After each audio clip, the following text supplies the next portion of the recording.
Hey guys, I'm Randy. And I'm Daniel. We're two lifelong friends and musicians, but when we're not playing gigs, we like to talk games. And today, on the Game and Gig podcast, in a lot of recent news, we're wondering, will xCloud suffer the same fate as Google Stadia?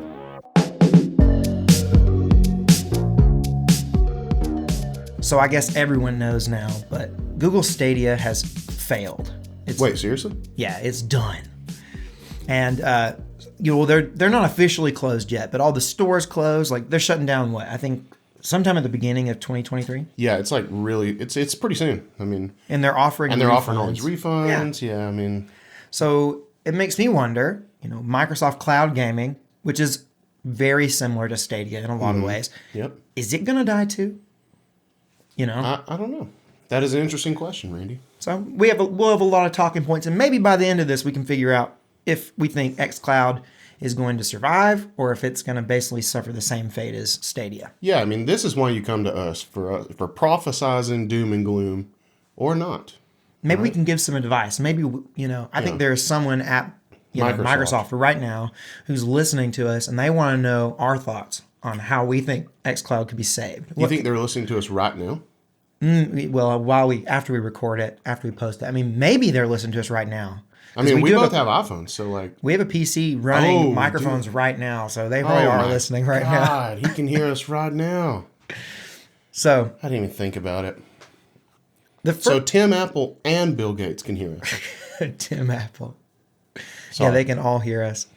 So xCloud...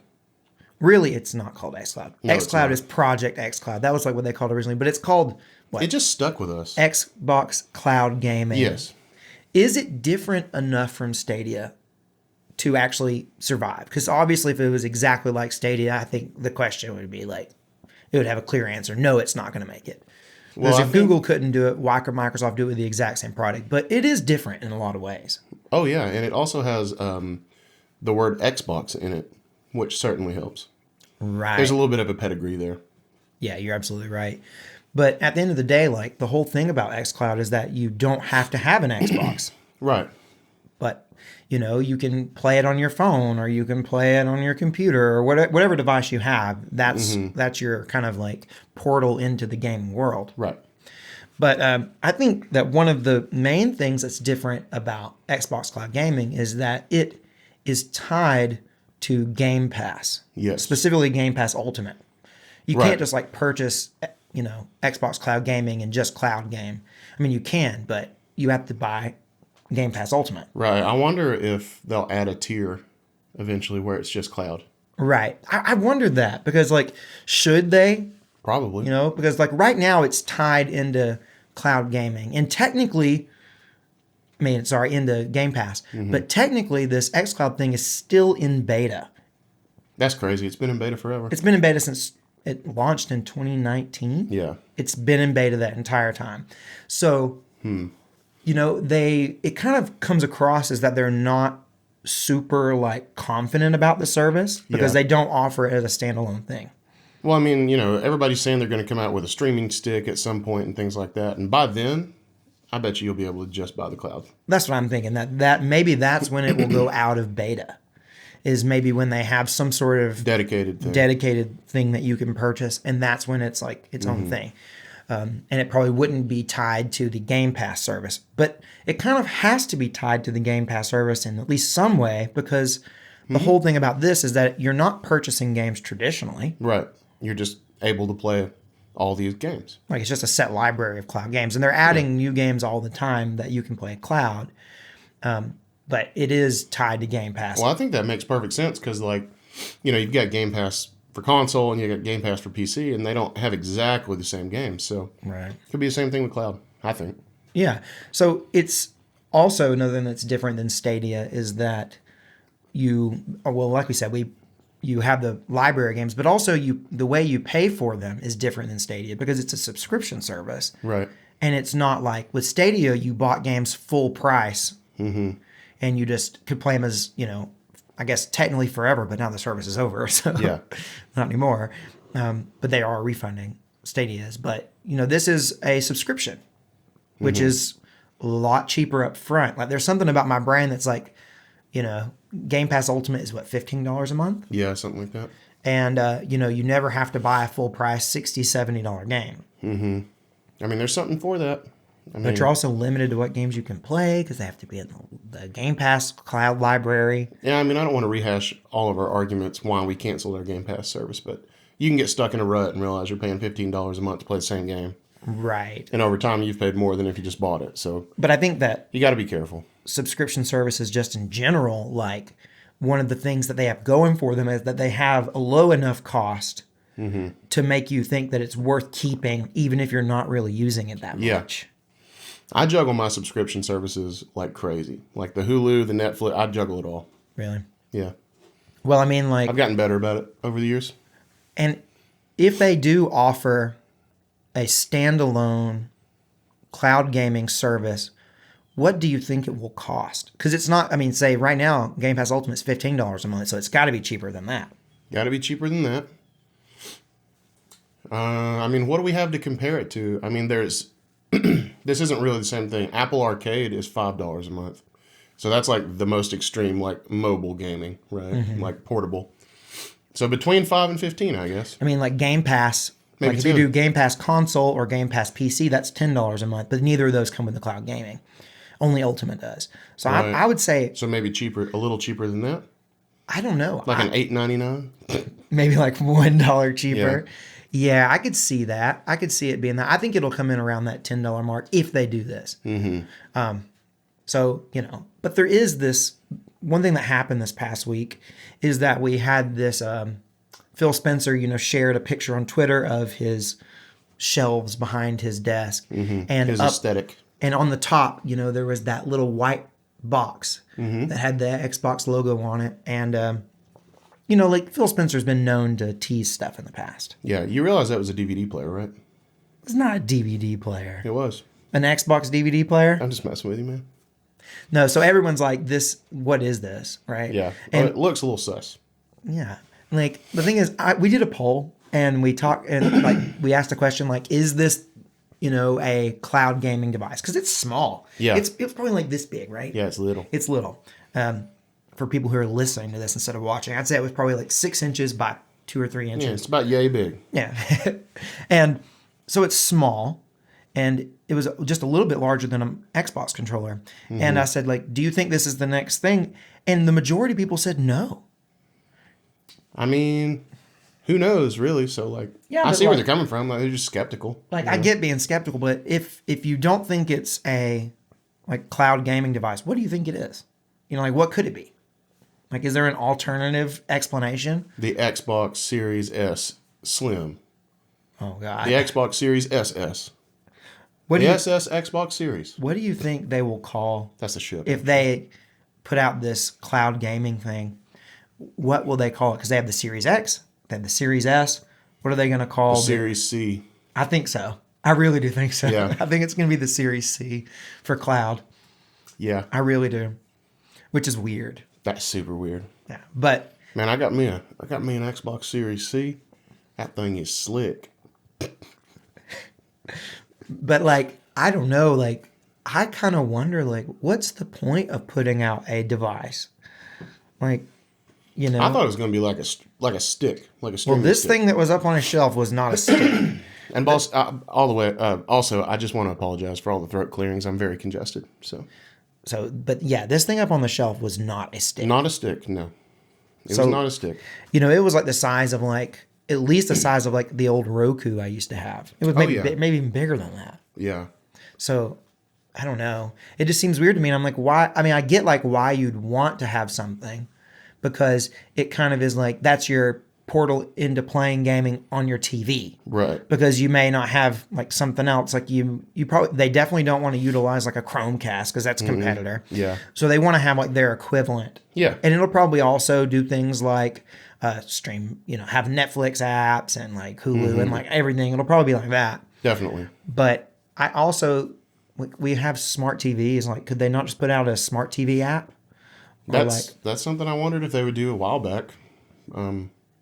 I think they could. Yeah, but then is there like some additional processing that needs to be done? Like, to make it better? Like, is that why they're putting out this like not stick-sized device and not just a smart TV app? Like, well, maybe they could. I mean, I don't understand. Do some like after the fact, like processing on the video to make it maybe like higher resolution. Because one of the things about cloud gaming is that the resolution is often bad and the frame rate's often bad. So maybe there is some and the latency. Yeah, and latency. So maybe there's something that they can do to process it to make it at least better in at least one of those areas. If they could fix the latency, that would be my biggest want. I think latency is going to be one of the hardest problems to fix. Agreed. Because we've talked it's the worst problem. Yeah. But so my thought is, if they're going to do this, if they're going to make a dedicated device that's meant for xCloud, I think that it has to be cheap. It has to be cheap, or otherwise I think it's going to be a total flop. Yeah. Agreed. So like, I don't know what, and it's going to come with an Xbox controller, assumingly, I assume, right? And an Xbox controller is what, $60, $70? I don't know how much it costs. $50? I bet it's 60. So my thought is, if they put one of these out, my target price for what would interest me, I could see at $100. Mm-hmm. And that being like the cap. Yeah, $100. It comes with a controller. It comes with this device. Then at that point, you might entice people who even aren't that interested in it, just so they can have it, put it on a TV in a room that they usually don't have their system set up in or something, Mm-hmm. It's like the same thing we talked about with the Switch that was only home version. Right. Ooh, I just had another idea. What if another capability that comes with buying one of these little boxes is that it also lets you remote play your existing Xbox console as well? The way you can remote play to it from another room, or another place, so you could kind of like take your Xbox with you in more places. That's another idea. I mean, I know you can remote play from any device anyway, but it'd probably let you remote play. You could also do these cloud games. It'd probably give you lots of options. Mm-hmm. But I'm thinking $100. So, well, like you just said a minute ago, I think that, what could make this Xbox cloud gaming better? What are the things besides, you said latency. Yeah, fix the latency and I'm golden. Yeah. I think the biggest thing for me is, honestly, is the resolution. And like sometimes they'll give you like when I've played this in the past, and I haven't done a whole lot of it, but when I have, you'll get an image that it's not like it's low res, but it's like hazier than normal. Mm-hmm. It just looks like something's off about it. Yeah, it's like artifacty and... Yeah. Yeah, oh yeah, I've seen a lot of that. And it like comes and goes. Yeah. Like for me anyway. So I don't know. I mean, of course I'd love them to fix that, but the latency is the worst part. Yeah. Like I used to play Sea of Thieves on xCloud, and it was like... I wasn't getting no kills. Mm-hmm. So notice you were just looking something up. Did you find anything? Yeah, I think an Xbox controller is about $60. $60. That's what I was just trying to confirm. So yeah, I'd say $100 would probably be, to me, the price they need to aim for. Because I think if it's up above $100, if they try to go for something like $200, I just don't see it being even close to being worth it. No, definitely not. Not when you can get a Series S. Right. Do you remember what a Stadia Founders Edition, like that came with the Chromecast and the Stadia controller, like how much did that cost? Because I think that was like maybe 100 to 120, something like that. Okay, so I would expect this to probably come in at, I mean, it's a similar thing, right? They're giving you their device that, like a Chromecast Ultra equivalent device, something that's able to do 4K streaming, and then you're also getting a controller. So I would assume that they'd be similarly priced. $129. $129? Okay, so maybe something around that, but I would like to see it lower. Me too. I'd like to see the $100 mark. Because if it was $100, I think even people who have an Xbox, you start at that point maybe attracting those customers too, not just people who are looking to get into gaming without a console. Right. And I think one of the things about gaming without a console is it has to be way cheaper. Definitely. It just has to be. And it needs to get better before it gets me. Okay. So, I'm just not sure in terms of like, will xCloud make it? Stadia, if it gives us any sort of information, says that people aren't super excited about cloud gaming. Yeah, but I really think that Xbox name is going to throw some credence to it. Well, I mean, if they really double down on it, I right. mean, it's already there. So. Right, but it's there, but it's not like it's a standalone service. Yeah. It's not like they're super confident about it. It's kind of like a secondary product that comes along with Game Pass. Mm-hmm. So I don't know, but we've seen Nintendo They're starting to push more and more cloud games on the Switch. Yeah. Yeah, so, they are. I got choked up just thinking about it. Yeah, they are. Oh, it is kind of sad. And then, but I mean, PlayStation hasn't really done much. They've just done the PS3 games. Mm-hmm. Other than that, you don't see any, like, they're not pushing cloud stuff. No. I don't know if they will or not. Maybe they're waiting to see how it shakes out. Yeah. I mean, why would you jump into it right now when one of them just failed? I mean, they've been doing it for a while with the PS3 stuff. Yeah. You know, like, they were one of the first people to really do it. Mm-hmm. With PlayStation Now, right? Yeah. Yeah. Which is now a defunct service. Yeah. Well, I mean, they just moved it into PlayStation Plus. Yeah, they just wrapped it in. They just wrapped it in. But it's, you know, it doesn't seem like PlayStation is super into the idea. Nintendo, you know, obviously none of their first party stuff, it's all third party. I think Nintendo is just halfway behind it because they want some of these other games playable on the Switch and they can't get them otherwise. Right, yeah. So it's getting a little long in the tooth. I just want to throw that out there again. Yeah, I know. I sure would like to see a better Switch. That's what we need to do soon is do a what do we want for the next Switch, because it's time. It is freaking time. It's time. It's been time. So to finish up, Daniel, give me your gut feeling. Will Xbox cloud gaming fail? No. You don't think it's going to fail? No. It'll just continue to be like, I can say this, the redheaded stepchild of Game Pass. I mean, that's the closest to failing it will ever get, I think. I think that I could say that if they start offering these boxes, selling them, I could see them not being very successful. I could say that product may be deemed a failure, but I don't think that the cloud gaming will go anywhere.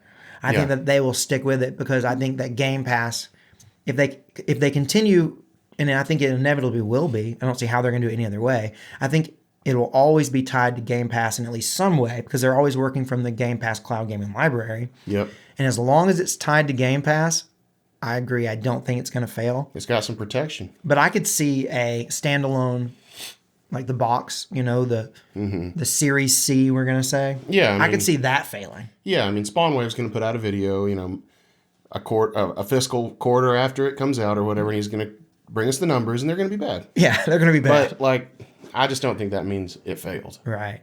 But I think that Game Pass will prop it up. Yeah, definitely. That's our thoughts. What are y'all's thoughts on, this Xbox cloud gaming? Is it going to suffer the same fate as Stadia? And tell us why not. Okay, so next topic. We're going to talk Bayonetta 3. Old Bayo. Bayonetta 3. This stuff went up. So I'm actually behind I'm a little behind on this. Are you? Yeah. I have to fill you in? Yeah. So, I mean, I know Bayonetta's coming out soon. Yeah. But I don't know why people are boycotting it. I saw a Spawnwave video hit my feed, but I didn't have time to watch it. I've been busy. Yeah. Fill me in. This happened yesterday. This was like huge news yesterday. So Bayonetta 3 is Nintendo's big fall game. Mm-hmm. And it seems to have a decent amount of hype. It seems like more people are excited about Bayonetta 3 than they were about 2 or 1. I know it seems that way. Agreed. So, but now we're a couple weeks out now at the time of this recording, less than 2 weeks out from Bayonetta 3's release. And yesterday, the voice actor who was the voice of Bayonetta for the first 2 games. He won't release his long-form birth certificate. No, it's a she. Oh, you're right. It's a she. Bayonetta's a female. I just got so excited about that joke. Sorry. It's okay. Go ahead. But, so she came out and she is asking gamers to boycott the 3rd game. So we've known So we've known for a little while that she wasn't going to be coming back. So it's an inside job. That she wasn't going to be voicing Bayonetta in the new game. Like, they were getting a new voice actor to portray Bayonetta. And but we didn't really know why. Yeah. Well, yesterday, she puts a couple videos on Twitter explaining why she's not going to be coming back, and she's asking people to boycott. And the reason she's not coming back is that... This is the voice actor from the past games? From the game 1 and 2. 1 and 2, okay. Right, not 3. There's someone new on Gotcha. 3. And we didn't know why, but now we do. So the reason she's not coming back is because there was a dispute over her compensation. Oh, it was about money. It was about money, yeah. Oh. So what happened was... Who knew? Is that she auditioned for the game again, and then they offered her an amount of money to do the game, and apparently that amount of money was very low. And then so she asked for more, and they gave her a final offer for the entire game, like a flat rate, to do the game of $4,000 to voice the game. Wow. So now this obviously is her side of the story. We haven't heard anything from Platinum Games or Nintendo or anything. We haven't really heard anything, but we know that she was offered $4,000. That's what she said. And so she turned down the job. Now, she's asking that people boycott the game because she thought it was insulting. Okay. So what's your thoughts on this? I mean, you haven't watched the videos. I've watched them all. That sounds like a low number. It sounds like a low number to me. I don't know this lady, though. I don't know her either. I don't know that anybody does. Like, right. I mean, I'm sure some people that are big fans do know the voice actress. And, and if you really care about that and you don't want to buy the game because of this, then don't buy it. But so, I don't know. I mean, what's the normal rate? It's got to be more than that, right? Well, I mean, I think that's we don't have a lot of info. Like, we don't know what she was paid for the first game. Right. What she was paid for the second game. That's information. That's information that's interesting because, like me and you have an interesting kind of experience in that we've been paid to provide, like services in kind of an artistic field for years and years and years. And so I feel like we have kind of an insight into how this works a little bit.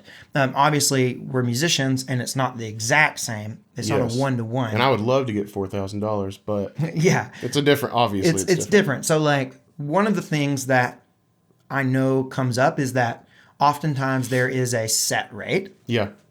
Like one thing I saw come up that someone brought up was that in Japan, apparently there's like a voice actors guild. Yeah. And voice actors are paid a very strict set rate. Obviously, this is not in Japan, but but Platinum Games, Nintendo, right? This is a Japanese thing. So, okay, let's say that there was some sort of culture thing, where the amount. I don't know. Yeah. And we don't know what she was paid for the first two games, and I also understand that like things we run into, we talk about this fairly often, is like we don't want other people who do what we do to take like super low paying gigs or free gigs, because then that takes money out of our pockets when there's people willing to do it cheaper. Right. Yeah. So I see that angle too. Like, right. Oh yeah. I mean, we just don't know. We have there's so much information here that we don't have. Another thing is like a lot of the comments I read where people were saying it's obvious that that they lowballed her because they had planned to fire her, and they really instead of just outright firing her, they just gave her a lowball offer so that she would essentially just shady, but fire herself. But possible. I mean, it's definitely possible, and like obviously that's awful. Yeah, that's shady. And that could be true. They could have just lowballed her because they didn't want to work with her. I don't know. I think need some more info. I would be interested in knowing. The thing I would like to know is like, one, how much was she paid for Bayonetta 1 and 2? And was it, did we come around to Bayonetta 3 and, like they had a set rate? Or I just don't know, because like sometimes it can be really tough when you're working with someone else and they have like, say she was paid, I don't know. I mean, like say the numbers that she got paid for the first two games was less than $4,000. I mean, like there's potential, right? I guess. Like, yeah. And I don't know, like we just don't know, because sometimes that seems super low to me. But, I know, but I just don't know. Based on any actual knowledge, right? Because I mean, like Bayonetta 1 was an unknown game, so like who knows what the budget for that was. Bayonetta 2 was a game that Nintendo had to come in and fund because it wasn't going to be made, right? Because it was dropped. So I mean, like I just don't know. It's so tough to say like what it would have been, and like I personally think that if like the lady who's doing the voice acting, if she didn't feel like it was enough money, then she didn't feel like it was enough money, and she has every right to turn it down. I think there's absolutely nothing wrong with that. Nope. Does that mean that everyone should boycott the game? Well, I don't know. I just don't know. Like, can't answer that for anybody. I have no idea, because I really don't know the circumstances. Like, was she mistreated in some way, or was she like really like, if she was paid $50,000 to do the first two games and then they gave her a $4,000 offer for the third one. Like there's more to like the story. There's obviously like, there was motive there, but we have no idea, and that's like we don't have the other side of the story. Yeah, and like obviously my like gut reaction was like $4,000. Yeah, that's it. Yeah, like that was my gut reaction. But then I start thinking about it, I'm like, we just don't know. Like we have no idea. So, anyways, we asked in light of this boycott, Bayonetta 3 thing. We asked, are you going to be playing Bayonetta 3? Actually, this poll was put out before that all happened. So no, it was reactionary. No, it was not reactionary. I need to do a secondary poll. This poll was before. So now we get a snapshot of what people were thinking about the game before the whole Boycott Bayonetta thing. Yep. And yeah, so 11% of people said they were going to play the game at launch. Only 11%. So 26% of people said that they would probably play it eventually. And 64% of people said they're not interested. So, I mean, like already, before the whole boycott Bayonetta thing, Boycott. Before that, already 64% of people were saying they're not interested in the game. Yeah. I mean, I would have been an eventually, because I'm not going to play it at launch. I haven't even played the first 2 games. Yeah. But I would like to play it. Yeah, I mean, like, you're interested. Although, in light of recent, of Bayogate, if you will. Yeah. I'm coining that phrase right now. This is Bayogate. Spread the news, nerds.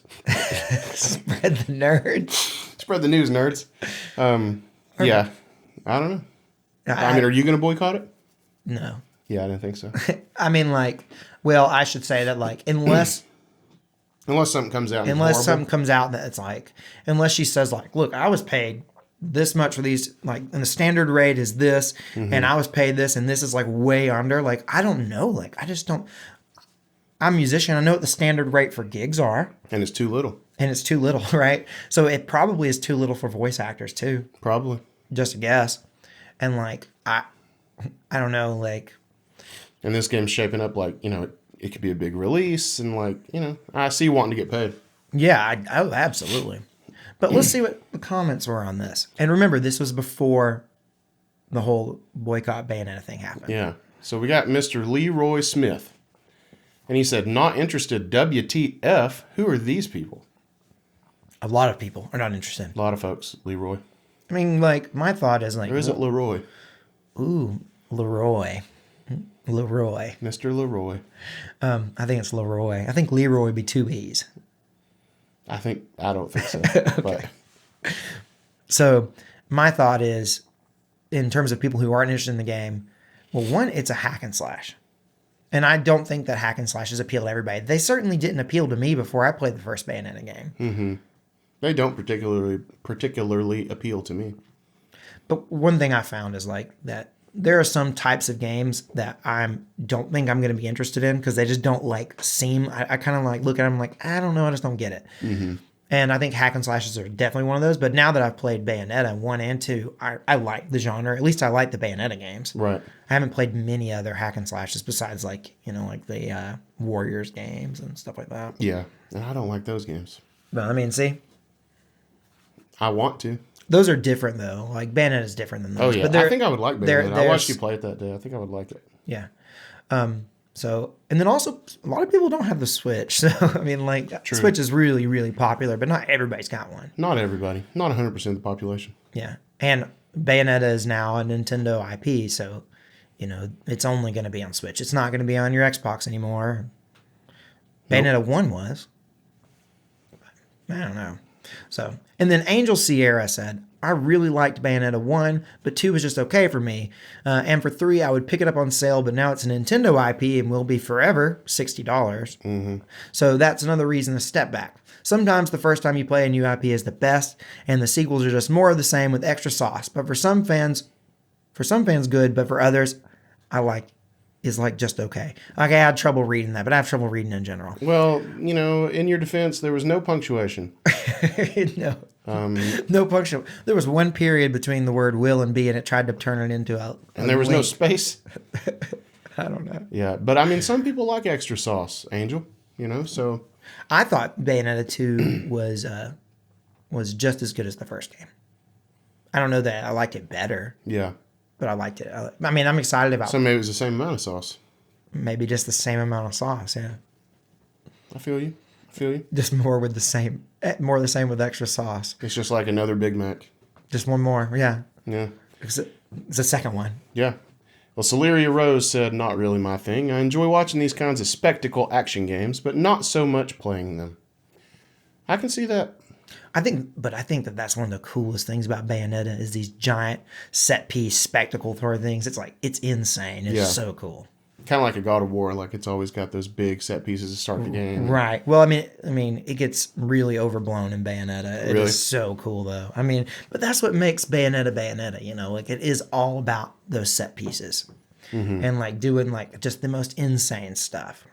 So, I do think that's what makes them cool. And Celeria Rose, you might have a point there in that sometimes it may just be more fun to look at something like that instead of actually play it. Mm-hmm. I get that. Yep. So, yeah. I mean, like, my last question before we head on this is, do you think that the Boycott Bayonetta movement will hurt sales? Wait, what movement? Oh, you mean Bayogate? Bayogate, yeah. Do you think Bayogate will hurt sales? Probably not. Not unless it blows up bigger. I mean, I don't know. If more information comes out, maybe. Yeah, I think for me, I'm just kind of like in a wait and see. Yeah. Like if something comes out and it's like, but I just don't see a scenario in which news comes out that like that this voice actor was like mistreated in a way that. Well, we don't know. I just don't. I don't know. And the thing is, releasing these videos 2 weeks before the game comes out was clearly meant to hurt. That's true. The game. YouTube can certainly hurt games. So, like, like it was clearly an attack against the game, and it's meant to like hurt it. Mm-hmm. So, I just don't know. I don't know like how much resentment is there, and like I really don't know. And sometimes relationships are tough. Like working relationships, like sometimes they just break down. Like we don't know. It's so difficult to tell, and we only have one side of the story, so I just don't know. It's tough. Yeah. Is it going to hurt sales? Maybe a little. Potentially. I mean, it certainly may. It's going to at least. It's not going to help them. It's not going to help, and in my mind, it kind of taints the game in a way, like right now. But I only have so much information. Yeah. I don't plan to boycott because I don't have enough information that makes me think like I definitely should boycott. Right. And the thing is, if I boycotted every game that had some kind of controversy come up with it, I would never play any video games. That's true. You'd never be you would have never played Last of Us Part 2. No. What a travesty that would have been. Good try, Internet. Well, Randy, that brings us to our final segment. Not yet, Daniel. Oh my God. Oh it's man. Your turn. So, this has really caught me off guard, but I'm just going to speak from the heart here. So, it wasn't so long ago that we took a journey that will not soon be forgotten. We took a journey filled with rot spots into the world of Cana, Bridge of Spirits for PS5. Not a sponsor. And we got caned so freaking hard from the beginning. I mean, I'm getting choked up just thinking about it. Like, we were 5 minutes into the game, Randy. We got caned so hard we about threw the controller, Mm-hmm. I mean... And then we kept playing, we got caned again. And, and then we just laughed about it and laughed and laughed and laughed. And the room was filled with laughter, But if you want to get caned until you're so mad that you laugh, play Cana, Bridge of Spirits for PS5. Not a sponsor. One day, we're going to single-handedly make Cana, Bridge of Spirits the most popular game ever. I think it should be an instant classic. GTA 5, watch out. Cana's coming for you. That's right. All right, so games of the week. That is our last segment of the podcast, typically. But not yet. I'm just kidding. I got nothing. I was just jealous. So this week, I have been playing... Primarily, I've been playing House of Ashes. I just finished it this morning. House of Ashes. And it is one of the Dark Pictures games. It's the most recent one. That's the sequel to House of the Dragon. No, it's not. After you have a House of Dragons, eventually you have a House of Ashes. True. And House of Ashes is, obviously, it's a Dark Pictures game. It's an interactive horror. It's a basically interactive horror movie. Mm-hmm. And it was good. I would say it was average good. It wasn't as good as the previous game in the series, Little Hope. I liked that one a lot more. And I think it has to do with the setting. Like House of Ashes was, I just didn't think it was that scary. It had a sort of military setting, which, I mean, I don't know. It just wasn't, when it took place in like caves underground in the Middle East, and just something about the setting just didn't, it rang out more as like an action than horror. Right. To me. Well, so I'm sorry that happened to you. But I didn't get to talk about Little Hope last week because I was like on fire from us eating that hot sauce. But Little Hope I really liked. That game was actually kind of scary. It had like, it was set kind of in New England area, and it was more like witches and more like traditional, and the monster designs were really awesome in that one. So I liked it. So I've been playing that this week. I've also been playing Unravel with Catherine. Yep, the first one. The first one. Yes, we played them out of order. We played Unravel 2 first. Because Unravel 2 actually has a co-op mode. And Unravel is just single player, but we've just been trading the controller back and forth on levels. Yep. And that game is so good, man. It like the art direction in Unravel is like unparalleled. It is so beautiful. And it's so relaxing. It's just the platforming and the puzzles are fun. They're really great, but it's just the environment is just like, it makes you want to keep playing. It's really, really top tier. It looks phenomenal. And then finally, I've been playing Luigi's Mansion Dark Moon. It's kind of, in my horror game. It's October, so trying to play those. And obviously, Luigi's Mansion isn't scary in any way, but it just gives you that Halloween vibe, and I like that. You loved like Luigi's Mansion 3. Yeah, we played that one twice. Yeah. But Dark Moon was on the 3DS. I'm not even going to respond. Daniel's typing stuff right now, and he's sending me messages. What? And I'm not going to... What? This is ridiculous. I'm not even going to entertain what is going on right now. This is ridiculous. I'm just trying to look up stuff. Daniel, what games have you been playing this week? You want to know? You really want to know? I really want to know. Not many.